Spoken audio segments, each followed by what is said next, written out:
Bismillahirrahmanirrahim.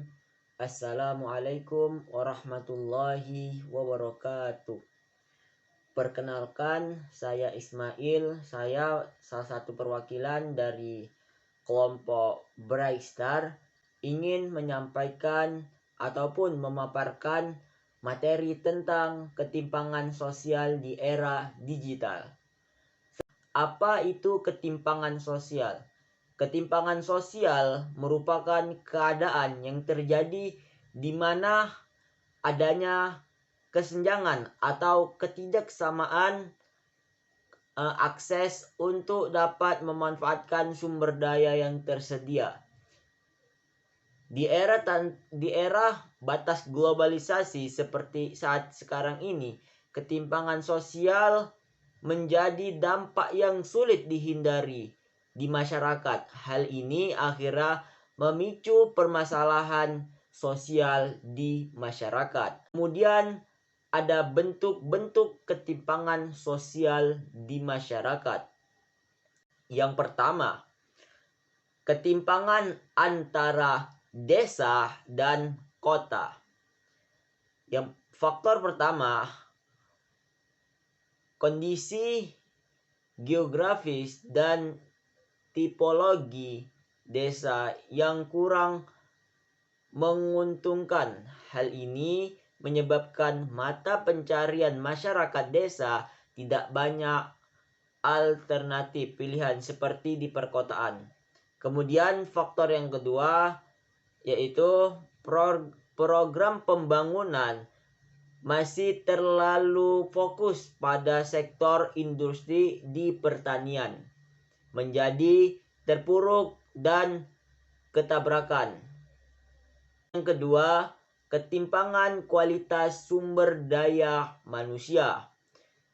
Minimnya pendidikan yang layak dan berkualitas mengakibatkan masyarakat yang tinggal di daerah terpencil atau pelosok akan kalah saing dengan masyarakat yang tinggal di perkotaan ataupun di kota. Peluang mereka untuk mencari pekerjaan yang layak dan meningkatnya kesejahteraan hidup mereka akan semakin kecil. Kemudian yang ketiga yaitu ketimpangan ekonomi antar golongan di masyarakat. Ada beberapa faktor yang menyebabkan terjadinya ketimpangan ekonomi.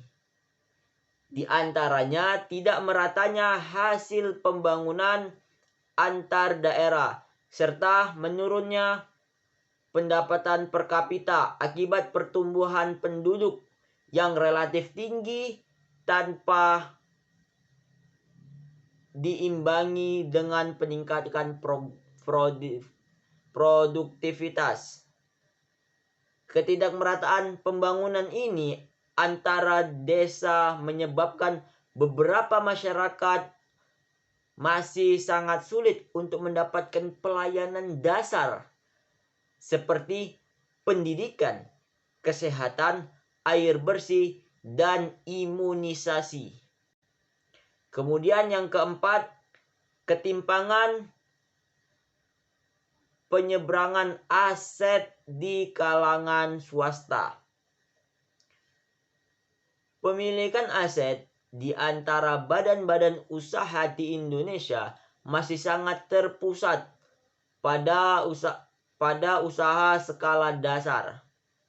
Padahal sebagian besar tenaga kerja Indonesia bekerja di usaha mikro kecil dan menengah UMKM. Tentunya ketimpangan penyeberangan aset ini akan menyebabkan usaha-usaha kecil dan menengah sulit untuk berkembang. Bahkan tidak sedikit dari usaha-usaha tersebut yang harus merekrut karena minimnya aset dan tidak adanya modal. Kemudian yang kelima, ketimpangan antara wilayah dan subwilayah dengan konsentrasi ekonomi yang berpusat pada wilayah perkotaan. Umumnya di daerah perkotaan pasti banyak dibangun gedung-gedung yang dapat menunjang pertumbuhan ekonomi wilayahnya. Sebaiknya di daerah terpencil seolah dan rumah sakit pun masih sangat jarang ditemui. Pembangunan yang tidak merata ini disebabkan oleh beberapa faktor, di antaranya perbedaan kondisi geografis serta sumber daya alam dan manusia yang dimiliki oleh masing-masing wilayah. Akibatnya, kemampuan suatu daerah dalam membangun perekonomian wilayah juga berbeda-beda. Upaya pemerintah mengatasi masalah ketimpangan sosial. Nah, peningkatan kualitas penduduk itu yang pertama. Yang kedua, mobilitas geografis. Dan yang ketiga, menciptakan peluang kerja. Mungkin hanya ini yang bisa dapat saya sampaikan dan juga semoga bermanfaat bagi kita semua.